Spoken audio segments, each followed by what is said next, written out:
Vamos a arrancar la última parte de nuestro curso con los contratos inmobiliarios. ¿Por qué los contratos inmobiliarios son importantes? Venga, Betsy. Los contratos inmobiliarios son importantes por muchas razones. ¿Ok? Algunos de ustedes van a decir, bueno, pero yo no soy abogado y el proceso del negocio de bienes raíces involucra. Entonces, el proceso del negocio de bienes raíces involucra marketing, lead generation, involucra captación. El proceso de captación involucra mercadeo de una propiedad, involucra negociación y cierre.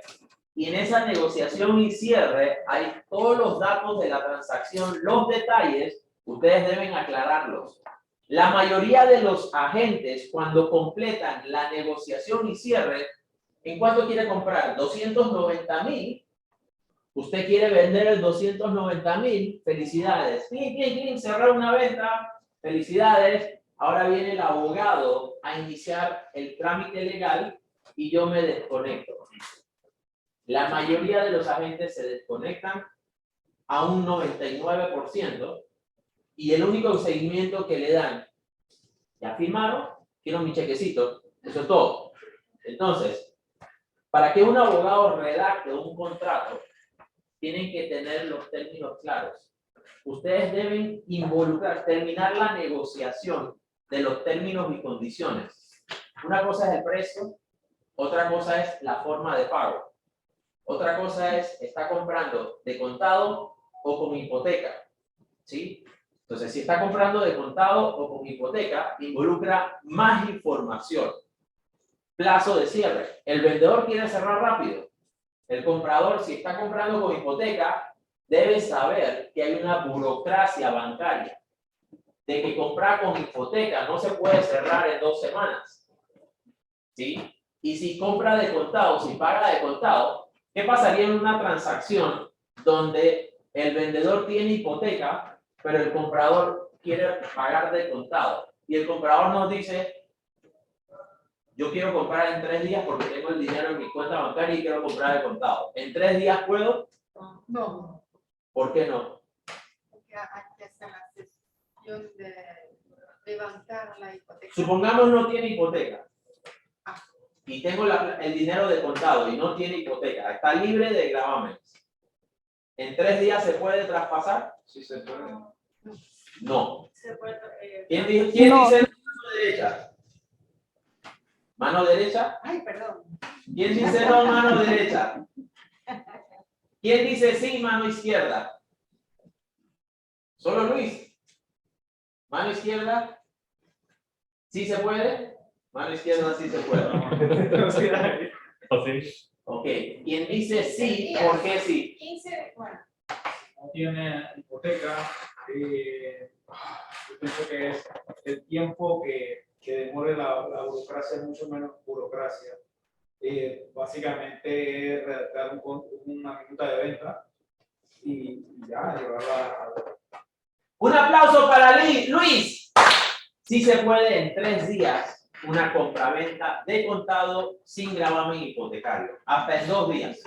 Sí se puede. ¿Cómo Entonces, sería el mecanismo?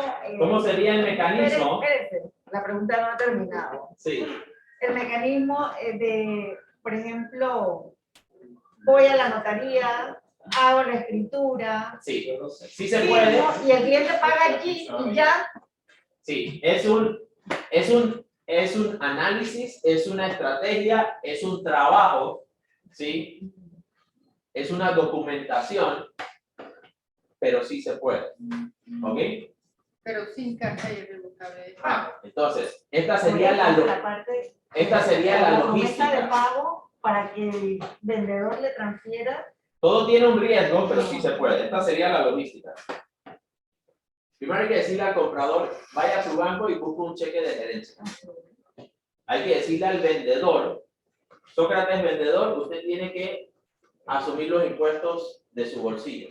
Pero si se le cae la venta, esos los impuestos ya están pagados. Usted lo puede aplicar esos impuestos a cualquier otro comprador si se le cae la venta.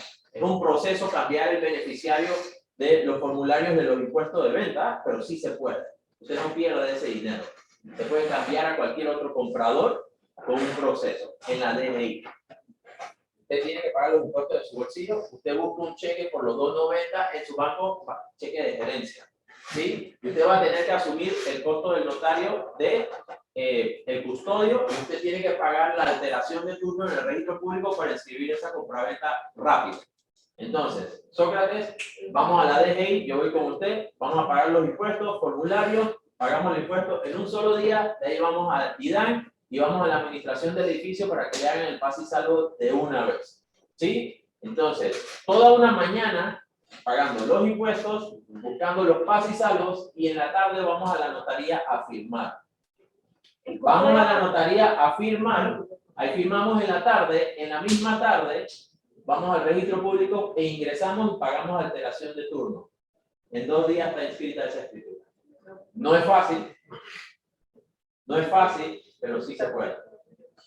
Y ¿Sí? si hay mucha cola en la alteración de turno. Y si hay mucha cola en la alteración de turno, hacemos una oración, porque no hay nada más poderoso que una oración, y si no sale al día 3, sale al día 4. ¿Sí? Rapidito. Y el custodio del cheque, generalmente, ¿quién es? El notario. ¿Sí? ¿De acuerdo? Usted le mencionó a, ¿cómo se llama el chico? Al chico de aquí se llama Sócrates. A Sócrates, que él debía pagar de su bolsillo Los impuestos de menos. los impuestos. Pero si yo hago... La otra opción, usted hace 2 cheques. Sí, ya, La otra eso opción, iba, usted hace 2 a cheques. eso iba. La otra opción, usted hace 2 cheques de gerencia. Uno a la DGI por el monto del impuesto, que es 5%, y 95% a Sócrates. Entonces, usted tiene que adelantarle a Sócrates ese cheque para que él vaya a pagar los impuestos. Adelantárselos si usted no tiene nada que lo proteja. Él paga los impuestos, y usted va a hacer una oración de que le cumpla la firma y que se logre inscribir en el registro público, a menos que firmen una promesa. Exacto. Exacto. Allá voy.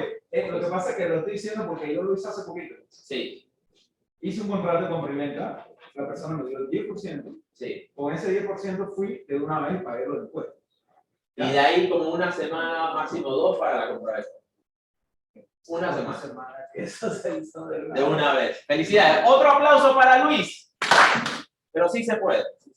Con Luis sí se puede. Esa va a ser la frase de él. Un aplauso para la licenciada Betsy. Vamos, Betsy. Hola, buenas tardes a todos, estimados asociados, invitados en general. En la tarde de hoy vamos a estar hablando acerca de contratos inmobiliarios. Como pueden ver en la tribuna 1, vemos lo que es el Código Civil y el Código Judicial. El Código Civil es el que contiene todo lo que son las obligaciones en general y los contratos. Los podemos encontrar en su libro 4. Y el Código Judicial es el que contiene el procedimiento civil en el libro 2. ¿Qué es un contrato y cuáles son sus elementos esenciales? Un contrato es un acuerdo que crea obligaciones entre las partes. Podemos definir como está disponible en el artículo 1105 del Código Civil, un contrato que es un acto por el cual una de las partes se obliga para con la otra a dar, hacer o no hacer alguna cosa. Los elementos esenciales de un contrato son el consentimiento, ambas partes tienen que estar de acuerdo, el objeto, que debe ser un objeto cierto, y la causa por la cual se crea la obligación.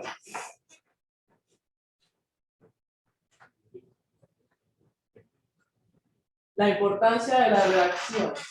Es muy importante cuando estamos redactando un contrato, la redacción, porque a veces una coma mal puesta puede cambiar el sentido de lo que estamos diciendo. Aquí en pantalla podemos ver un ejemplo que nos dice qué significa no me interesa. Entonces ahí vemos que la persona no está denotando un interés sobre la cosa que se está hablando. Pero si decimos no me interesa, existe interés. Entonces el hecho de que la coma esté mal colocada en la oración le cambia el sentido a lo que estamos diciendo. Por eso es importante que ustedes como agentes inmobiliarios siempre le recomienden a sus clientes que para la revisión de los contratos legales, estos deben de ser asesorados por personal idóneo, es decir, un abogado idóneo en la República de Panamá, porque puede ocurrir este tipo de de fallas dentro de los contratos, que una coma mal puesta puede cambiar el sentido de lo que se está diciendo. Tipos de contrato inmobiliario. Tenemos el contrato de corretaje, el contrato de compraventa, el contrato de hipoteca, el contrato de promesa de compraventa, el contrato de arrendamiento, que son algunos de los más populares que vemos. Pero, sin embargo, dentro del mundo inmobiliario, podemos ver una serie de contratos y documentos inmobiliarios como los 26 que tenemos en esta lista. 26 contratos, Betsy. Así es. ¡Wow! Yo que pensé que esto era fácil, que cualquiera podía copiar y pegar y cualquiera podría hacer. Entonces quiere decir que en bienes raíces pudieran haber estos diferentes 26 tipos de documentos legales que ustedes redactan. Así es, efectivamente. ¡Wow! Por allá nuestra compañera Aurora nos va a estar ayudando con la lectura de los diferentes 26 contratos. El contrato de comisión de open listing, contrato de comisión exclusividad. O sea, hay una diferencia en un open listing y un MLS. No hablamos de exclusividad, hay que cambiarlo, hay que poner contrato de MLS. Hay una gran diferencia. ¿Ok? ¿Qué otro? Acuerdo de reserva. Wow, acuerdo de reserva es para de una vez amarrar el deal y que no se enfríe, porque hay veces que se demora 3 días para firmar una promesa de compraventa. Entonces el acuerdo de reserva puede ser inmediatamente, a menos que haga una promesa con Luis y se haga inmediatamente, porque Luis es expreso. ¿Qué más? Oferta de venta, oferta de compra, oferta de arrendamiento. Contrato de promesa de compraventa con promotores. Contrato de promesa de compraventa, propiedad de reventa. Wow, hemos visto que los contratos con promotoras a veces son como de 5 a 7 páginas y de reventa son como de 2 a 3 páginas, a menos que lo haga Luis expreso. ¿Qué más? Contrato de compraventa. Cancelación de hipoteca y contrato de compraventa. Contrato de compraventa y constitución de hipoteca. Cancelación de hipoteca. Contrato de compraventa y constitución de hipoteca. Contrato de venta de acciones. Cancelación de hipoteca y contrato de venta de acciones. Contrato de venta de acciones y constitución de hipoteca. Cancelación de hipoteca. Contrato de venta de acciones y constitución de hipoteca. Contrato de cesión de promesa de compraventa. Sesión de promesa de compraventa. ¿Eso qué quiere decir, Betsy? La sesión de promesa de compra-venta es cuando tenemos un promitente comprador, el cual ya ha dado un abono y por algún motivo no puede terminar de cumplir su obligación de pago. Entonces, este cede su derecho de promitente comprador A otro persona, promitente a un nuevo comprador. promitente comprador. O sea, alguien que vende su compra. Alguien que vende su compra, pero en términos legales, una sesión de promesa de compraventa. O sea, que alguien que compra, lo que le queda a pagar, busca a otro comprador y se lo transfiere. ¿Eso es legalmente válido? Claro que sí. Perfecto, con una figura de contrato de cesión de promesa de compraventa. Así es. Wow, ¿qué más, Aurora? Contrato de cesión de derechos posesorios.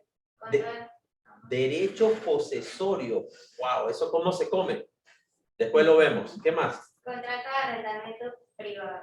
Contrato de arrendamiento registrado en el TIC. Contrato de arrendamiento con opción a compra. Anexo al contrato. Adenda al contrato. Entonces hay una diferencia entre anexo y adenda. Son dos cosas diferentes. ¿En qué momento se usa un anexo? ¿En qué momento se usa una adenda? ¿Y cuál es la diferencia? Una adenda se utiliza para extender ya sea el plazo. Porque Una adenda es una modificación a un contrato.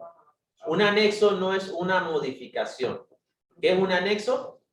Un anexo es un documento que se puede... Una extensión o algo que se incorpora, algo adicional. Wow, Betsy, acabo de entender esto. Y son tantos los términos y conceptos legales en materia de contratación que tienen que ver con nuestro negocio inmobiliario. ¿Qué más, Aurora? Acta de junta de accionistas, junta directiva, junta de suscriptores, fundación, autorización. Poder compartir. Acta quiere decir que el hecho de que firme el representante legal no es suficiente. Tiene que haber un documento que avale, un documento que le otorgue esa autorización al representante legal para comprometer a la entidad, sociedad o fundación. y la redacción de ese documento es importante, y si no se incorpora en los documentos, en los contratos, puede ser causal de nulidad. Así es. Poder con facultades específicas. Poder es importante porque hay comparecencias dentro de los contratos que quien firma aparece facultado a través de o un poder o un acta. Y tanto la redacción del poder como la redacción del acta tiene un contenido diferente y debe constarse una de esas dos opciones como facultad para comparecer dentro del contrato, y esa redacción también tiene que tenerse con cuidado porque una coma mal puesta puede tener una interpretación Más diferente. adelante vamos a estar viendo cómo podemos obtener lo que es un poder especial de representación de ventas. ¿Qué más, Aurora? Contrato de administración de propiedades. Contrato de comisión para propiedades en remate judicial. Contrato de comisión compartida entre agentes. Etc. Bravo, un aplauso para Aurora y Betsy. Contenido de los contratos. El punto número 1 es que el contrato tiene que tener el título. Vamos a identificar frente a qué tipo de contrato estamos. Porque puede ser contrato de arrendamiento, contrato de promesa de compraventa, contrato de compraventa, etcétera. Descripción de las partes. Se deben describir las generales de las partes. En la siguiente página ahora vamos a ver un ejemplo de cómo se deben describir las partes y cuáles son los temas más importantes que deben de colocar en lo que es una descripción de las partes. 3, las cláusulas en donde consten todo lo que son las obligaciones que va a contener el contrato. 4, la fecha en donde se titulen los términos. 5, debe ser firmado por las partes. Aquí vemos un ejemplo de cómo se deben describir las partes dentro del contrato. Dice, entre los suscritos, a saber, entre los suscritos, Juan Pérez, varón, panameño, comerciante casado. He marcado con negrita comerciante casado. ¿Por qué? Porque muchas veces cuando los agentes me envían información para que empecemos a redactar un contrato, por lo general nunca me envían la profesión de la persona ni el estado civil. Es muy importante saber esos dos datos desde el inicio porque cuando nosotros vamos a elaborar lo que es la minuta de compraventa, que es la que se transcribe a escritura pública, el registro público tiene algo que se llama manual de calificación. Y en el manual de calificación se nos explica cuáles son los requisitos y los datos necesarios e importantes que debe contener la escritura pública para que no sea marcada como defectuosa. Y estos dos datos son importantes e imprescindibles dentro de la minuta de compraventa. Si nosotros logramos captar esta información desde el contrato de promesa de compraventa, ya no vamos a tener que solicitarlo más adelante. Por eso la importancia, porque esto nos ahorra tiempo al saber esta información desde el inicio. Ok, mayor de edad, portador de la cédula de identidad personal número tal. Es importante siempre que le soliciten a sus clientes la cédula, una copia de la cédula o del pasaporte, porque hay ocasiones en que los agentes me mandan información reenviada del cliente, ellos van y le preguntan cuál es su número de cédula, el cliente lo escribe, lo redacta y me lo reenvían. Entonces, ¿qué pasa? Yo lo leo y ¿cómo puedo corroborar que exactamente ese es el número? Siempre puede haber errores de dedo cuando uno está escribiendo en un chat y de esta manera evitamos que cuando vamos a firmar el contrato de promesa o un acuerdo de reserva, etcétera, podamos corroborar la información, que es información veraz, con dirección en teléfono, email, actuando en nombre de representación de la sociedad tal, inscrita a folio tal. Cuando estamos frente a una sociedad es importante verificar el folio, preguntar muy bien lo que es el nombre de la sociedad. Mercantil del Registro Público de Panamá, debidamente facultado para este acta según acta según acta de junta accionistas en adelante denominado el propietario, el comité vendedor, el vendedor, arrendador, etc. Las formalidades de un contrato. De acuerdo a lo dispuesto en el artículo 1131 del Código Civil, deben constar por instrumento público los actos y contratos que tengan por objeto la creación, transmisión, modificación o extinción de derechos reales sobre bienes inmuebles. De hecho, cuando nosotros estamos representando a un comprador importante, incluso transcribir desde la promesa de compraventa, transcribirla a escritura pública, porque estamos de esta manera protegiendo al comprador. Es decir que hay veces que, por ejemplo, firmamos promesas de compraventa en hoja simple, pero si nosotros queremos proteger a las partes, lo mejor y lo más recomendado es iniciar la promesa de compraventa e inscribirla en el registro público.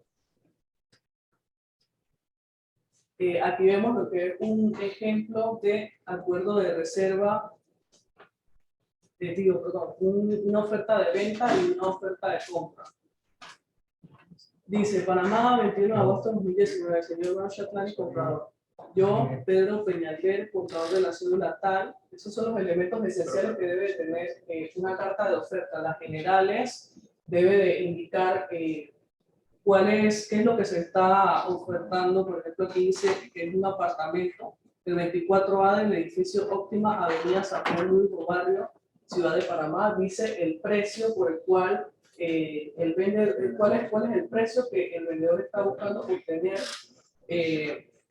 y nos dice la cantidad de días que se tiene para obtener una respuesta. Luego, entonces, a la izquierda tenemos lo que es la oferta de compra, en la cual el comprador está ofertando menos $20,000 de lo que quiere el vendedor. Entonces, a partir de esto es cuando los agentes inmobiliarios, si existe un agente de comprador y un agente de vendedor, deben negociar para llegar a el mejor acuerdo posible.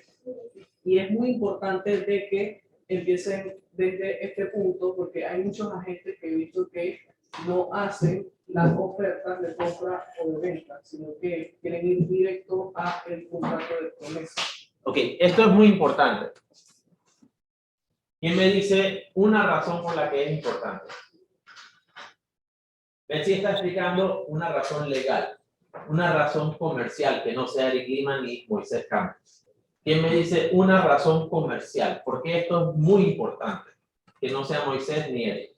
Yo, Ana.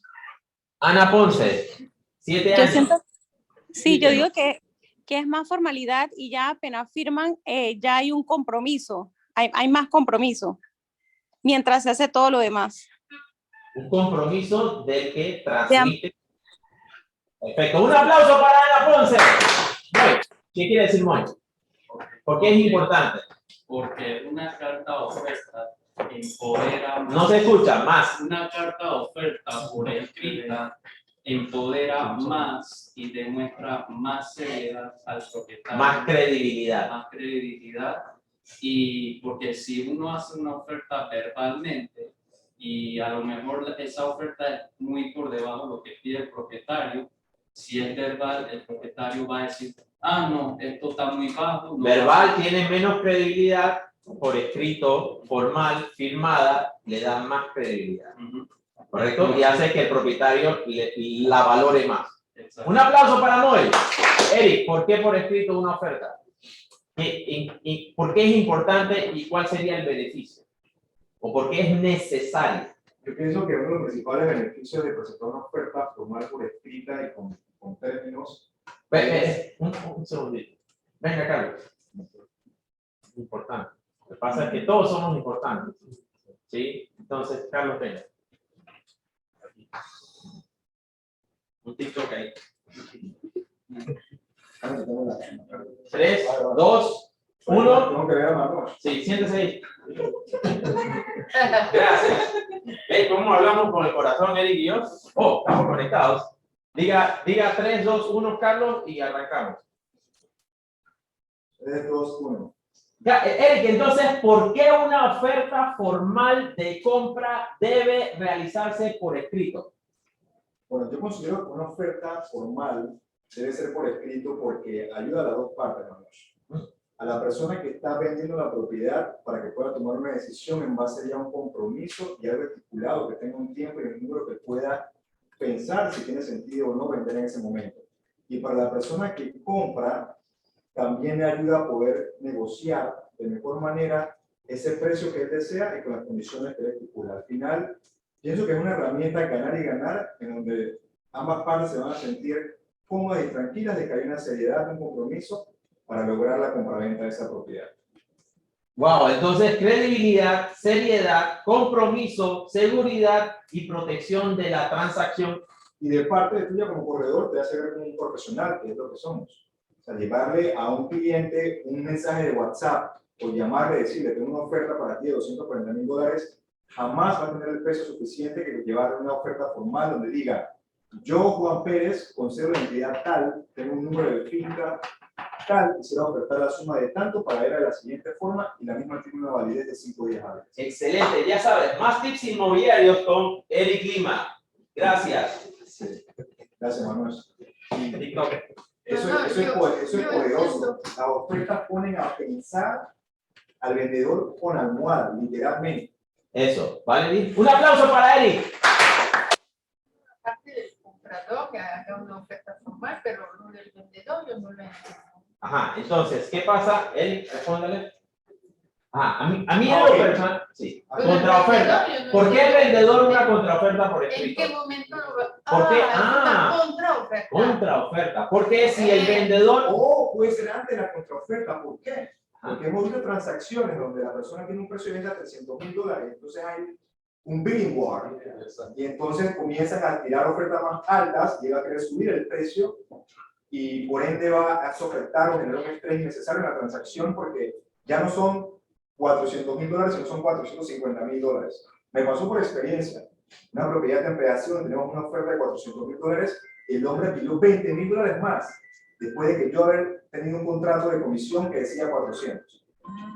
Entonces es muy importante en ambos sentidos. En ambos sentidos, y tanto la inicial, porque con la inicial hay mayor posibilidades de que el comprador, con una simple firma, en la mayoría de los casos, cuando un comprador transmite una oferta, se sienta, analiza, calcula y hace su análisis financiero, cuánto sí, cuánto no, y en la mayoría de los casos, cuando una oferta está plasmada por escrito, ¿sí? Hay casos que yo he visto, sabes que olvídate de esto, firmo, se envía. Pero una pregunta, ¿el contrato de comercialización no anula el contrato del vendedor? Está dando la autorización para vender la propiedad. Wow, esa pregunta, el contrato de comercialización no anula el contrato del vendedor. ¿Cuál es el contrato de comercialización? La promesa. No, el que te autoriza a ti como agente a vender la finca X a un precio B. Ajá, ese es el contrato de representación o de comisión, De comercialización. de corretaje. Exacto. Okay. Esa es mi bandera, ese es mi Okay. escudo frente a... Sócrates, propietario, autoriza a Rafa a vender su apartamento en $300,000. Ajá. Ahora, ¿qué otro contrato anula? Ese si anula la carta esa del vendedor. Ajá. Entonces, el propósito de ese contrato es contratarlo a usted para que usted intermedie y se gane una comisión, cláusula 2. Cláusula 1, yo lo contrato, eso lo vamos a ver. Sócrates contrata a Rafa para que lo represente en una venta o alquiler A un precio de $300,000 a cambio del pago de una comisión del precio que resulte la negociación. Oferta por $250,000. Contrato de comisión, $300,000 a cambio de una comisión de 5% por el precio que resulte de la negociación de venta o alquiler. Contrato de oferta de compra o promesa de compra por $200,000, $100,000 menos, no afecta el contrato de compra. Ni lo anula, ni lo afecta, porque su contrato de comisión está bien redactado. Por el precio que resulte de la negociación. Esa es la frase, la negociación. Ese es el catch. ¿Qué más, Betsy? Bien, aquí podemos ver 4 diferentes tipos de contratos y la estructura que deben poseer estos contratos. Vemos el contrato de comisión en el cual las partes son propietario y agente o compañía. Vemos el contrato de compraventa, de promesa de compraventa en el cual las partes son promitente comprador, promitente vendedor. Vemos el contrato de arrendamiento, que las partes son arrendador, arrendatario, y el contrato de compraventa, que las partes son vendedor y comprador. Luego, viendo un poco acerca de la estructura que deben de poseer cada uno de estos contratos, el contrato de comisión al igual que los otros tres diversos tipos de contratos que vemos en pantalla, en la primera cláusula llevan lo que es la descripción de la propiedad, número de finca, código de ubicación. Código de ubicación, dónde se encuentra ubicada la propiedad y la denominación, propiedad, finca, unidad inmobiliaria, etc. En la segunda cláusula, en el contrato de comisión debe de estar estipulado lo que es el interés de vender y servicio de representación por parte del propietario a la compañía. Y en la cláusula tercera, la contraprestación, que es el pago de la comisión. En el contrato de promesa de compraventa, en la segunda cláusula debe estar lo que es la promesa de vender y la promesa de comprar.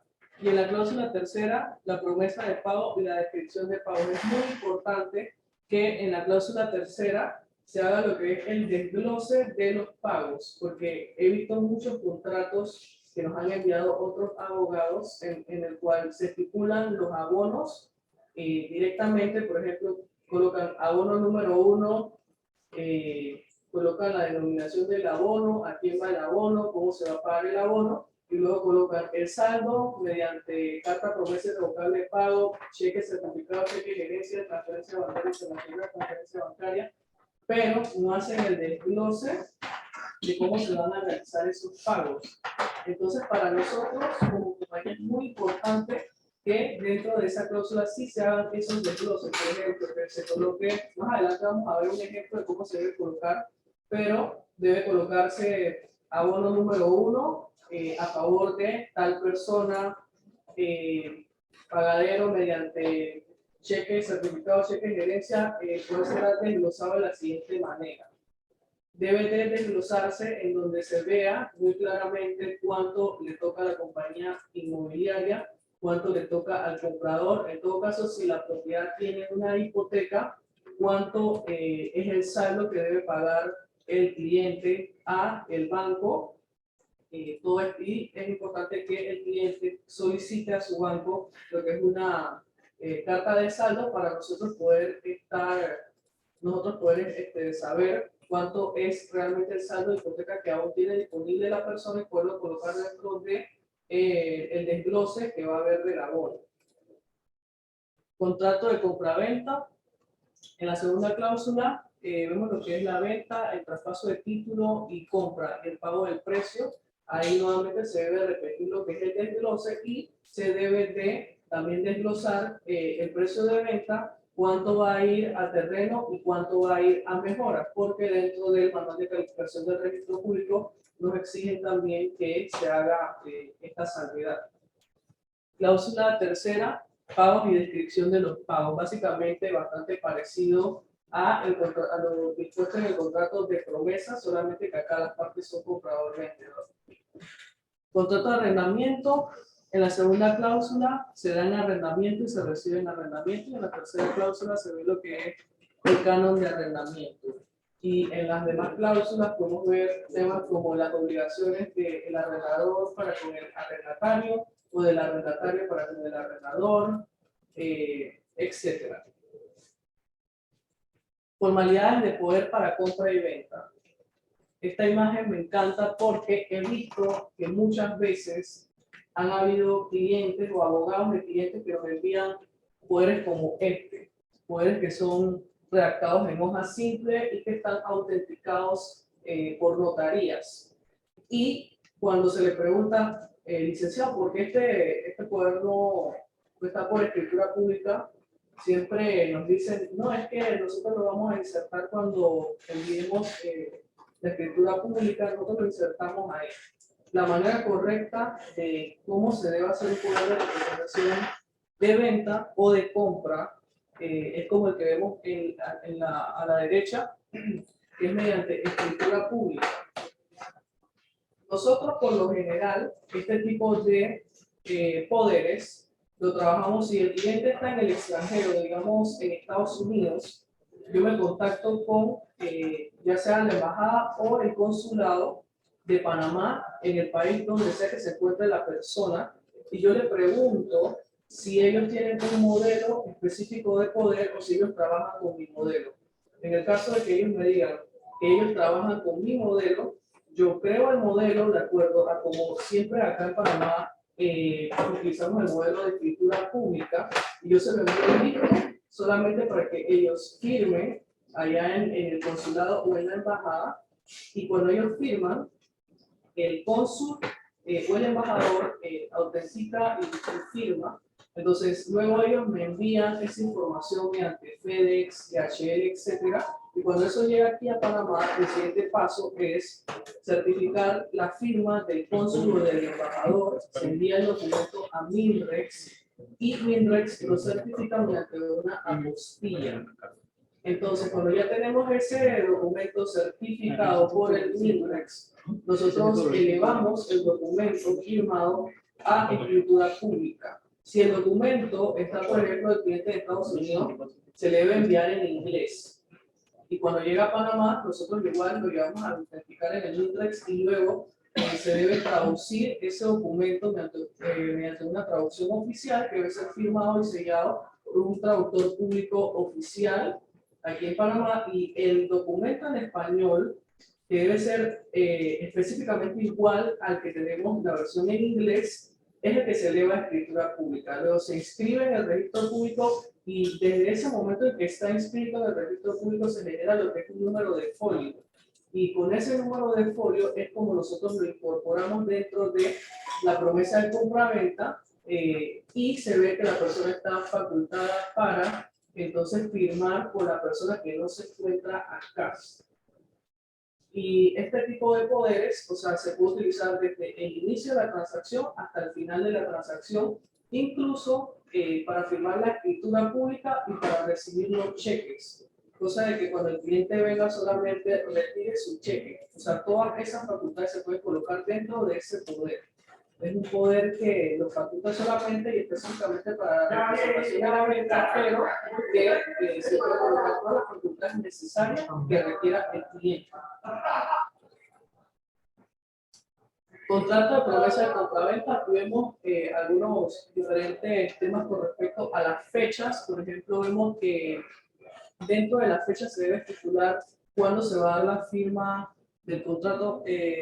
Número 2, entrega de los abonos, cuándo se van a entregar los abonos, entrega de la carta de promesa de pago, que puede ser entre 1, 2, 3 meses, dependiendo si la propiedad tiene gravámenes o no tiene gravámenes. Por lo general, siempre colocamos en una transacción que tenga hipoteca a los 60 días para darle tiempo a que el cliente consiga lo que es la minuta de cancelación del banco. Y entonces, simultáneamente con la entrega de la minuta de cancelación bancaria, se entregan los demás documentos como la minuta de compraventa, los formularios de los pagos de los impuestos, pagisalvo de inmueble, de INAN, tasa única en el caso de que esté la propiedad bajo una sociedad, etc.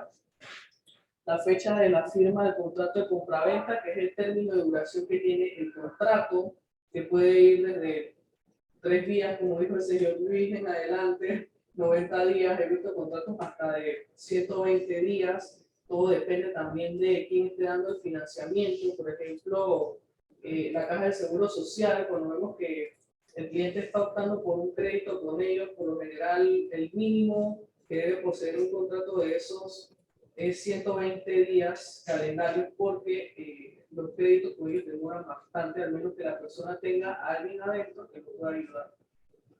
Y la fecha de entrega de las llaves o de la entrega de la propiedad, que por lo general siempre se coloca que es una vez la propiedad está inscrita en el registro público a nombre del comprador. Aquí vemos un ejemplo de cláusula penal dentro de un contrato de promesa de compraventa. Dice: en caso de que el promitente comprador desea no firmar la escritura de compraventa dentro del plazo señalado, el promitente vendedor tendrá derecho a retener en concepto de única indemnización las sumas pagadas como abono. Y luego nos dice, ese es en el caso del promitente comprador, si este no quiere firmar. entonces se retiene lo que él ha abonado, pero es muy diferente cuando el incumplimiento viene por parte del vendedor, porque el vendedor en este caso tiene que entregar lo que a él le han dado hasta el momento de los abonos que ha recibido, y tiene que pagar también una suma extra igual, porque es como cuando decimos eso de que uno no compra huevos para vender huevos, o sea, tú estás recibiendo una cantidad, evidentemente la cantidad que tú estás recibiendo es del comprador, entonces esa es la diferencia que hay. Dice, en caso de que el propietario vendedor decida no firmar la escritura de compraventa dentro del plazo señalado, deberá devolverle al promitente comprador las sumas pagadas como abono más una suma de igual adicional en concepto de única penalización por el incumplimiento. El contrato de promesa con promotora. Algunos de los puntos importantes que debemos de tomar en cuenta cuando estamos haciendo un análisis o una lectura de un contrato de promesa compraventa con promotora, que todos los agentes cuando reciben un contrato de estos que es para sus clientes, sí deben de leerlo y deben de intentar ir subrayando algunos de los puntos que encuentran como controvertidos. Entonces, que cuando ya pasa al departamento legal, nosotros tengamos más o menos una visión de qué es lo que realmente a ellos les ha molestado del contrato, qué es lo que ven extraño, pero nosotros como especialistas, entonces, si hacemos un análisis más sustancial de cuáles son las cláusulas adhesivas que tienen estos contratos. Una cláusula adhesiva son esas cláusulas en las cuales se puede estar violando los derechos de alguna de las partes dentro del contrato, y en los contratos con promotoras por lo general se observan muchas cláusulas adhesivas a las cuales hay que prestarle mucha atención. Por ejemplo, posibles incrementos en el precio que se notan un poco mucho más por encima del estándar, posibles demoras o atrasos en la entrega que no deberán atrasar el pago del saldo, o sea, que no se le entregue la propiedad a la persona en el tiempo oportuno, porque ellos le meten todo este tipo de cláusulas para cubrirse. Dice, posible cobro de alquiler en caso de pago mediante carta de promesa de pago bancaria hasta que la promotora la haga efectiva. O sea, que le coloca un alquiler a la persona hasta que se haga el traspaso de la propiedad. Dice, cláusula penal no equitativa, cesión de promesa con posible cobro, que era lo que estábamos hablando al inicio cuando mencionamos los diferentes tipos de contratos, cuando el promitente comprador cede sus derechos a un nuevo promitente comprador. Las promotoras por lo general, indican que se le debe de avisar cuando se va a efectuar este tipo de procedimiento o cambio, y por lo general quieren cobrar un fee al cliente por hacer este cambio. El contrato de compraventa, como ya hemos visto, las partes dentro del contrato de compraventa son el comprador y el vendedor. Dice, de acuerdo con la expuesta del artículo 1215 de nuestro Código Civil, el contrato de compraventa es el contrato mediante el cual uno de los contratantes se obliga a entregar una cosa determinada y otro a pagar por ella un precio cierto en dinero o signo que lo represente. El contrato de compraventa muy comúnmente en el mundo legal lo conocemos como minuta de compraventa, y por lo general es un contrato de entre 1 a 2 páginas, máximo 3 páginas, bastante corto, porque en la promesa de compraventa es donde nosotros colocamos todas las obligaciones que lleva el contrato y los derechos de cada uno de los promitentes compradores, promitentes vendedores. Entonces, en la minuta de compraventa se acorta todo, porque ya hemos visto todo dentro del contrato de promesa y solamente se coloca nuevamente lo que es la denominación de las generales, la finca, cómo se va a desglosar el precio de venta, cómo se ha pagado los abonos, y se coloca por último cuándo se va a hacer la entrega de las llaves y la entrega de la propiedad.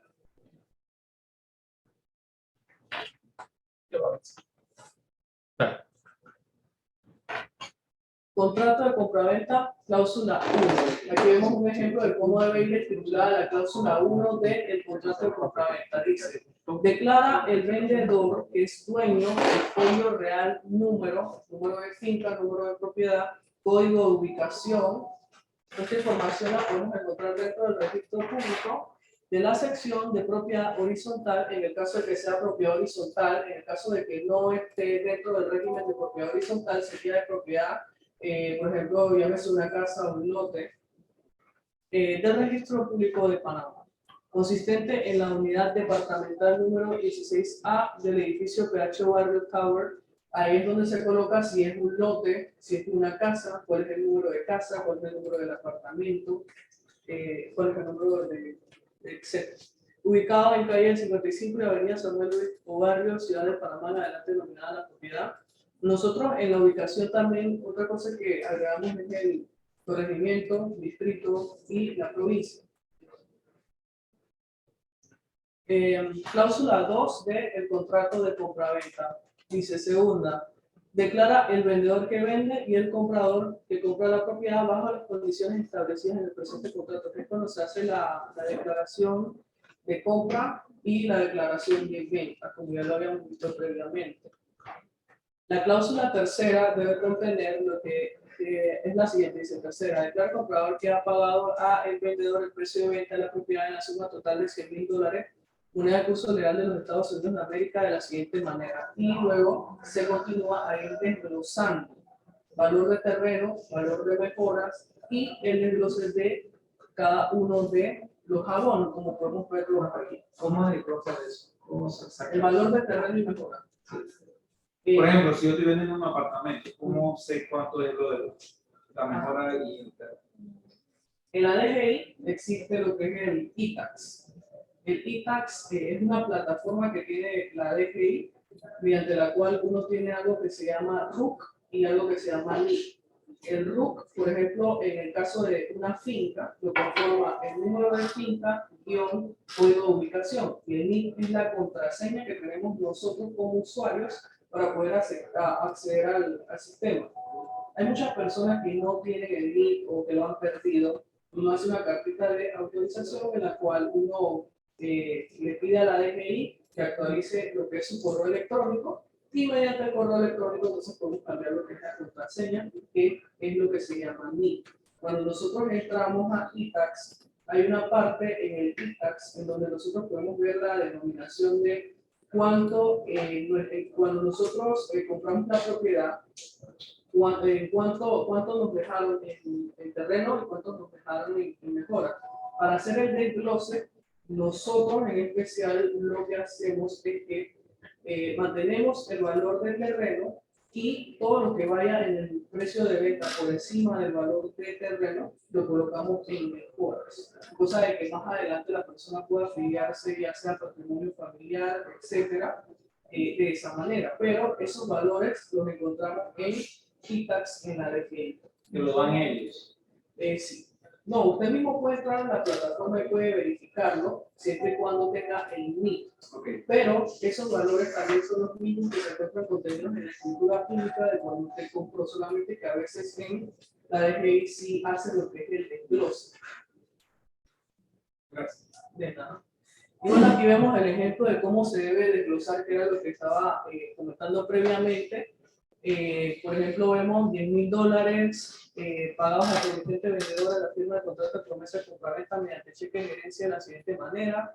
Vemos que se ha desglosado esos $10,000 colocando $5,350 a la compañía inmobiliaria y los 4,650 con 0,100 a el promitente vendedor. Entonces, esta es la manera correcta de cómo se deben hacer los desgloses y siempre se deben hacer los desgloses cuando estamos frente a dicha cláusula.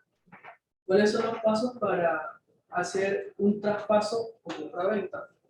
Sería 1, el vendedor debe pagar los impuestos de venta. 2, el vendedor debe firmar la escritura de venta. 3, se debe ingresar la escritura de venta al registro público. Y 4, se inscribe la escritura de venta en el registro público. Algo más que habría que añadir aquí es que luego que ya la escritura ha sido inscrita en el registro público, tenemos que llevar esta escritura, una copia de la escritura a ANATI.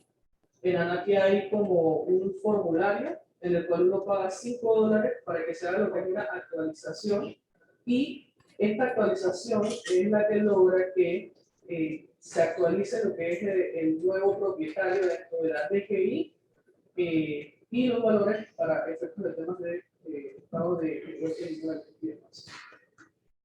Contrato de arrendamiento. Una pregunta del senior. Pasa la número 3, yo pienso que es el comprador también que lo hace, ¿no? Ingresa a la escritura de venta. Yo pensaba que era el comprador. ¿Qué para adentro? No, el número 3. Ingresa a la escritura de venta. Es el comprador. Bueno, creo que ahí debería, bueno, en lo que es la redacción de la escritura de compraventa le corresponde es al comprador. Tal vez es un error de No, no hay error porque arriba dice dueño. En el momento, esa es una explicación. Yo creo que la explicación de eso era por qué una carta de promesa irrevocable de pago. Entonces, la explicación de esto es, para una compraventa no ocurre en un momento instantáneo. Una compraventa no es una compraventa se formaliza y ocurre en 4 momentos fundamentales. Dentro de esos 4 momentos existen múltiples actividades, pero son 4 momentos fundamentales. El primer momento de una compraventa es cuando el vendedor va a la DGI y paga los impuestos. La etapa de compraventa final. Cuando el vendedor va a la DGI y paga los impuestos, el vendedor sigue siendo el dueño. O sea, que el vendedor desembolse de su bolsillo para pagar los impuestos de venta, él sigue siendo el dueño, pero él desembolsa de su bolsillo y paga los impuestos de venta. Y es el primer momento de la etapa final de compraventa. El segundo momento de la etapa final de compraventa es cuando ambas partes se sientan en la notaría a firmar la escritura de venta final. En ese momento que el vendedor dice, dame mi plata, el vendedor firma para la venta, el vendedor no recibe el saldo todavía, no debería. Pero hay personas que pagan el saldo en ese momento, pero el vendedor sigue siendo el dueño. Porque el dueño no es el que firma, el dueño es el que aparece inscrito en el registro público. Según nuestra ley, el dueño no es el que firma, el dueño no es el que dice que firmó como comprador, el dueño es el que aparece inscrito en el registro público como propietario. Entonces, en el momento de la firma en la notaría, donde el vendedor y comprador ambos firman para una compraventa, todavía en el registro público, notaría, registro público, todavía en el registro público, el vendedor sigue siendo el dueño. Entonces, en el momento número 3 de firma, todavía el vendedor sigue siendo el dueño. Ese es el momento número 2. Nadie me corrige. Están durmiendo. Momento número 3, cuando la escritura se ingresa en el registro público. Todavía el vendedor sigue siendo el dueño. Entre el ingreso y la inscripción en el registro público pueden ocurrir muchas cosas. Puede ocurrir que se retire sin inscribir y todavía el vendedor sigue siendo el dueño. Puede ocurrir que se retire y nunca se logre inscribir y el vendedor sigue siendo el dueño. Una vez que se ingrese, si logra inscribirse y cuando se inscriba, ahí el comprador empieza a ser el dueño. El comprador no empieza a ser el dueño cuando se pagan los impuestos de venta. El comprador no empieza a ser el dueño cuando se firma la escritura de compraventa. El comprador no es el dueño cuando ingresa la escritura de compraventa en el registro público. El comprador empieza a ser el dueño cuando se inscribe la escritura de compraventa en el registro público. Entonces, entender esta filmina es importante para todos a partir de qué momento inicia la titularidad del comprador. A partir de qué momento el comprador empieza a ser dueño de lo que compra. ¿En qué momento? ¿En qué momento debe pagar? Entonces el comprador quiere pagar cuando él es el dueño, no antes. El vendedor quiere pagar cuando se firma, en el punto número 2. ¿Cómo lograr eso? ¿Cómo satisfacer a un vendedor que por lo general dice, yo cómo te voy a firmar si no me han pagado?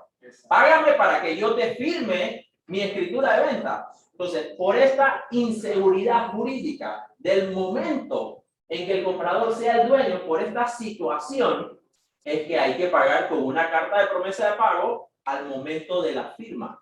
Que no se le puede dar un cheque de gerencia al momento de la firma al vendedor.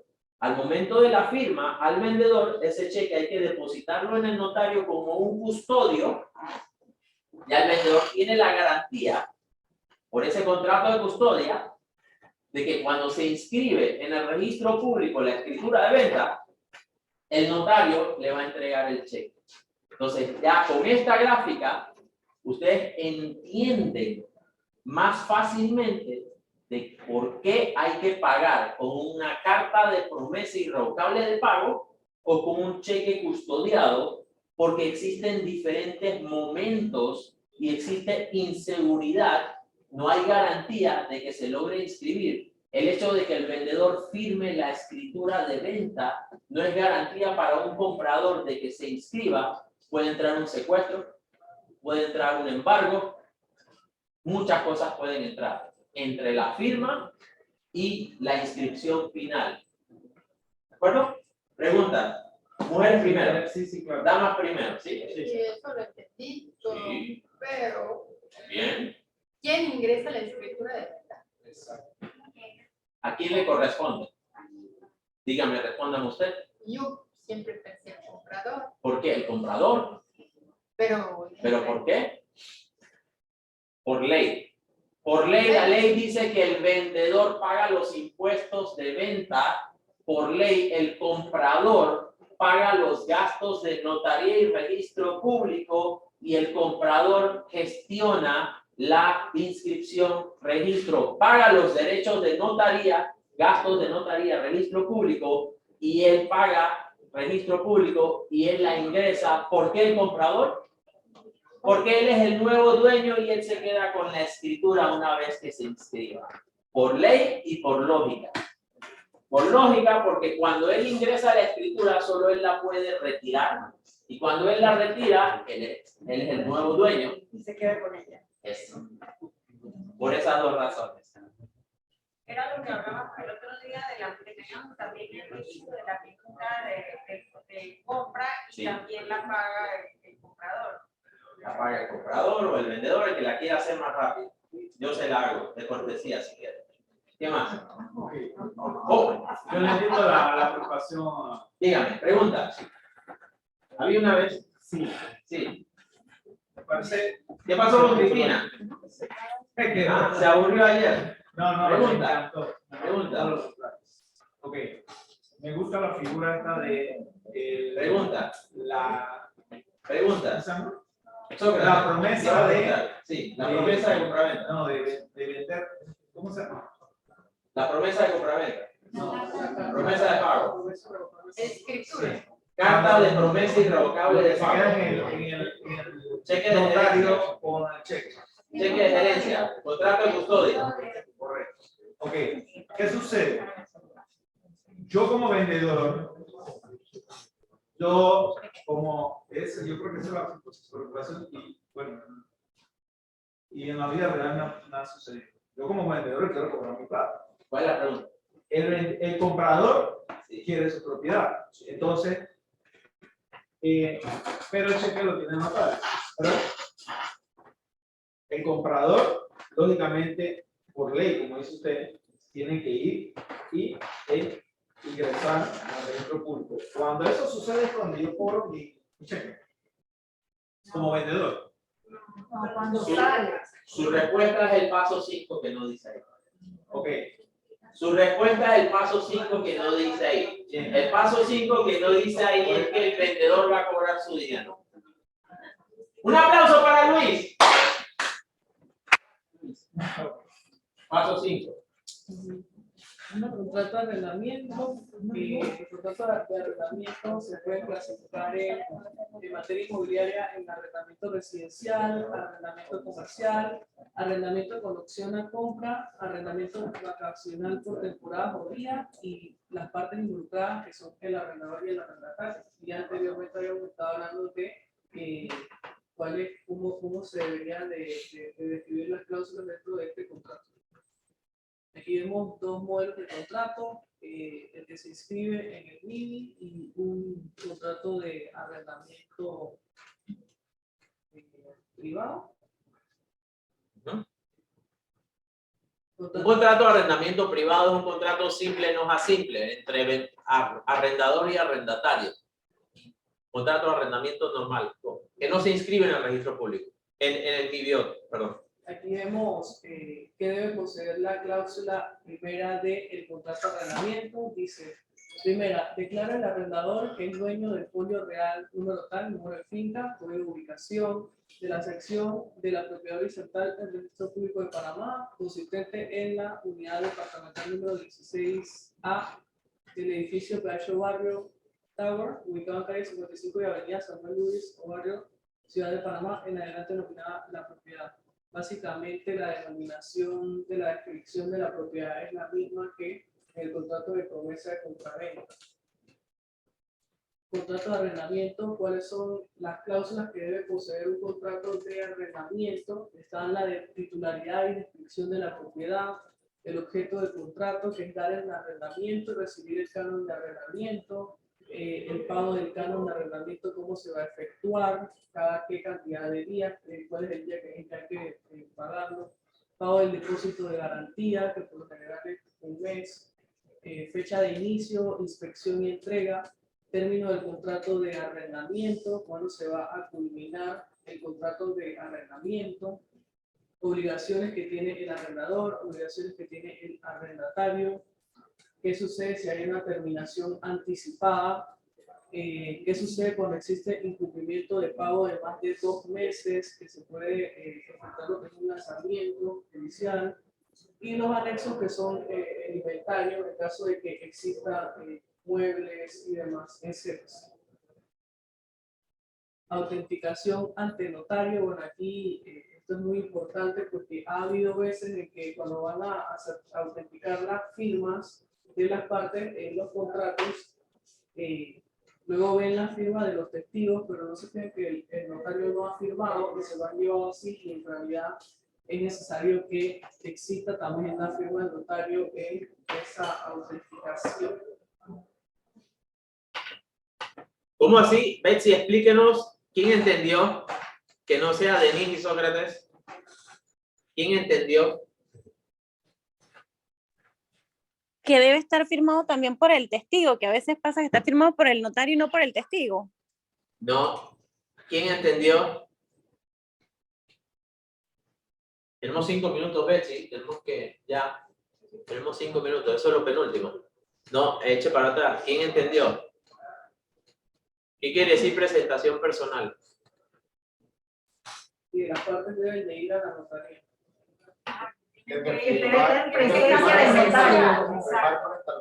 Y es más, tiene que dar una huella, ¿no? Que toman foto y todo. No, eso Sí, es ese es el caso alquiler. de- Eso es alquiler, no tomas foto, pero debe ser presente, ¿sí? ¿Y la huella también? No. Bueno, pero en alquiler no tiene que ser presencial. Es mejor que sea presencial. Betsy, ¿nos explica? Aurora. Bueno, yo que eso me ha pasado de que cuando hemos llegado a autenticar validez. Siempre que antes de salir a la notaría que fíjate que esté firmado por el notario. Porque a veces las muchachas de la notaría solo le ponen el sello, pero no firman en el notario y así no tiene validez. Pero si es arrendamiento no necesitan estar presentes. O sea, puedo llevar el documento firmado por las partes y nada más que... Y con copia de la cédula y de la notaría. Pero sí que está firmado por el notario. O sea que este ejemplo puede ser más como para promesas de compraventa. Aurora, ¿nos explica? Betsy, ¿nos explica? Ok, el sello es importante. Antes no existía el sello que dice Betsy, Aurora, que dice Aurora. Este no es el sello que hemos debido poner como ejemplo. Hoy día existe un sello que utilizan los notarios, donde si ustedes llevan las copias de cédula, el notario tiene un sello que dice: la firma es auténtica porque ha sido cotejada con copia de la cédula. ¿Sí? Hoy día los notarios, y tienen que tener cuidado con esto, esto involucra una explicación más allá.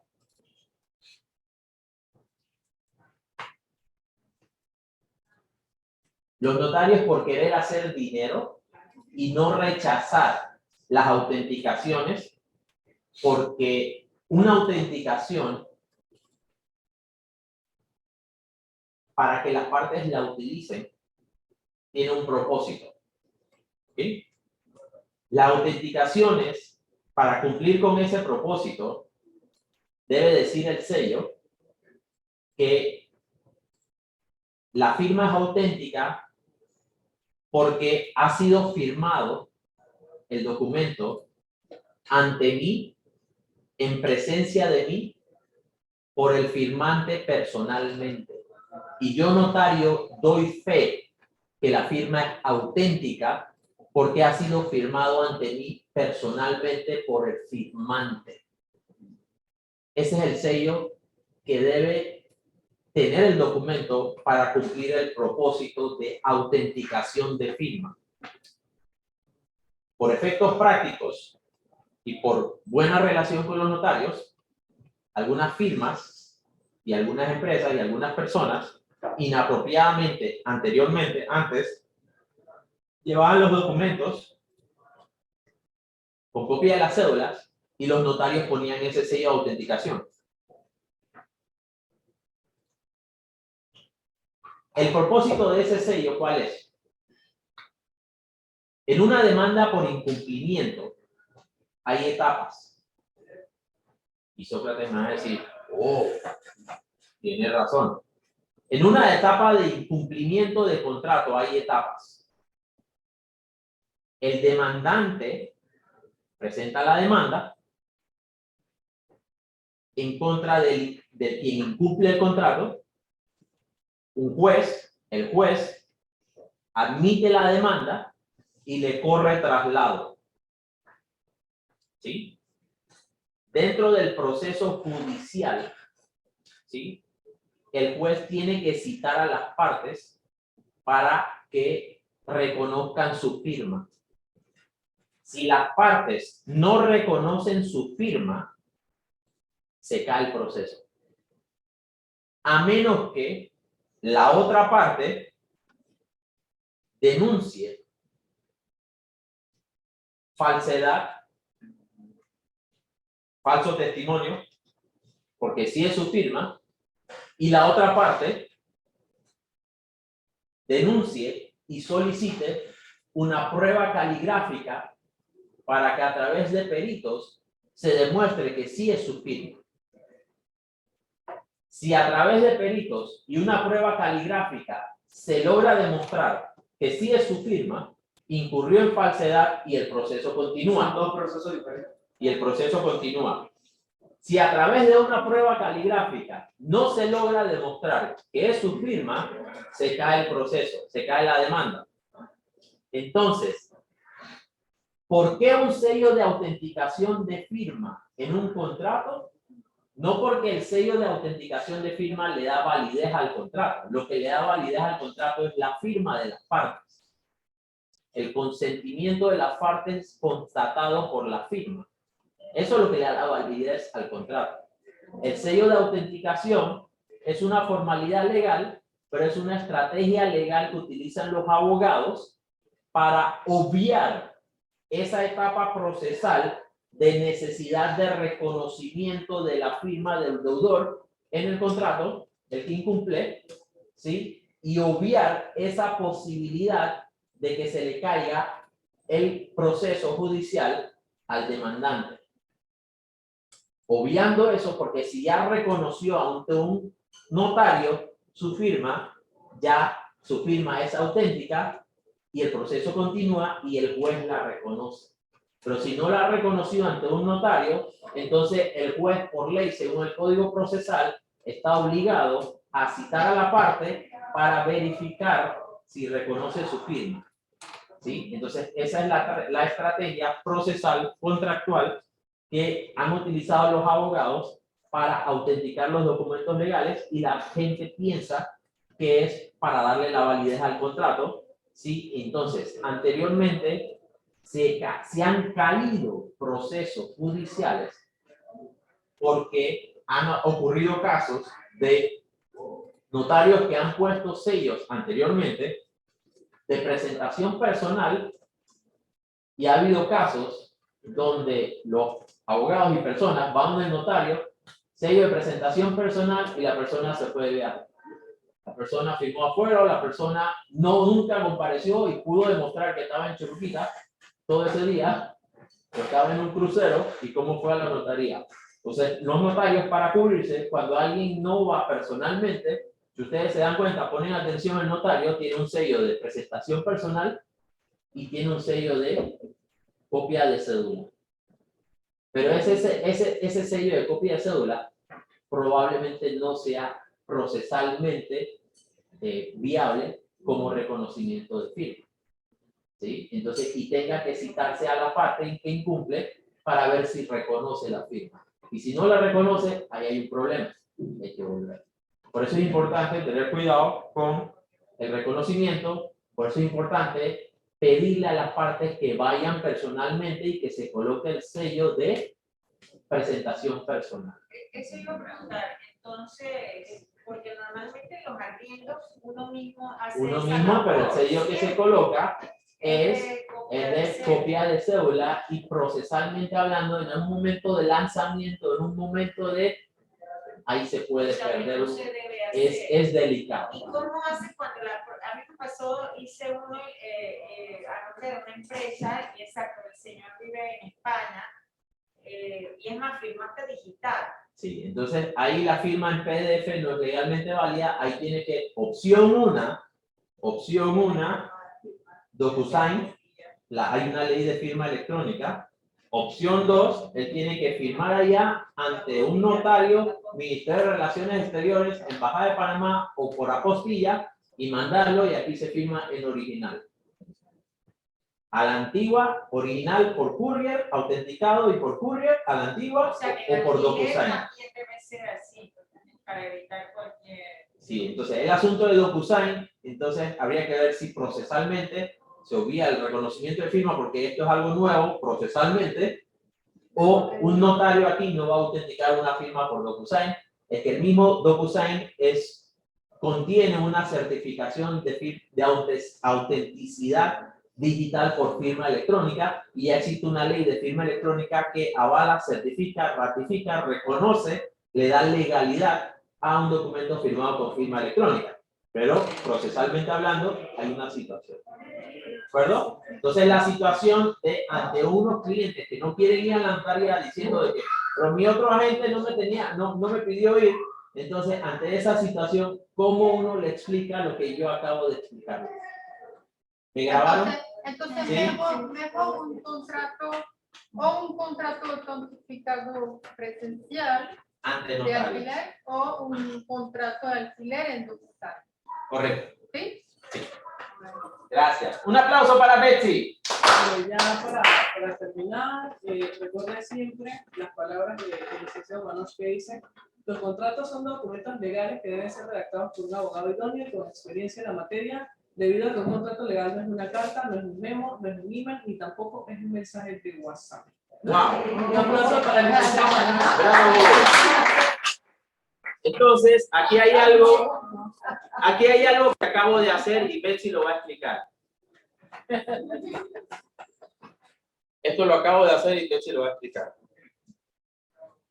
Entonces, cuando ustedes tengan que negociar un contrato de promesa de compraventa, tienen que aprenderse de memoria estas 5 columnas, y estas 5 columnas tienen que definirlas, identificarlas como información relevante para cualquier abogado para que redacte el contrato de promesa, porque si no se vuelve un 8. ¿Sí? Por lo general, la firma del contrato de promesa de compraventa, entonces, son 5 columnas. Una cosa es la fecha, en qué momento se debe firmar. Columna número 2, valores, el desglose de los valores. Columna número 3, los momentos, en qué momento, ¿sí? La columna número 4, forma de pago. Y la columna número 5, cuál es la condición de pago. Entonces, ha habido casos de abogados que no incluyen esta descripción en la redacción de los contratos de promesa, y la culpa no es del abogado. La culpa es porque no se le informó, no se le transmitió, no se le envió esta información. ¿Sí? Entonces, ¿en qué momento se debe pagar los $30,000? A la firma del contrato de promesa de compraventa. Forma de pago mediante cheque de gerencia o transferencia bancaria internacional. Hay que desglosar el contrato, una de esas 2 opciones. ¿Y cuál es la condición de que se pague? Que se firme simultáneamente el contrato de promesa. ¿En qué término? El saldo. ¿En qué momento? Firma el contrato de compraventa final. Forma de pago del contrato de compraventa final. Cheque custodiado, de gerencia custodiado por notario o carta de promesa bancaria. Condición de pago, que se realice el traspaso de la finca en el registro público. ¿Sí? Entonces, esto es importante cada vez que negocian una promesa de compraventa, y es cajonero. ¿Sí? Lo único que hay que definir es el desglose de monto y en qué momento se va a realizar el cierre. Por lo general, el resto es cajonero, pero hay veces que se nos olvida y abogados que no lo colocan. ¿De acuerdo? Muchas gracias, Betsy. Otro aplauso para Betsy. Bravo.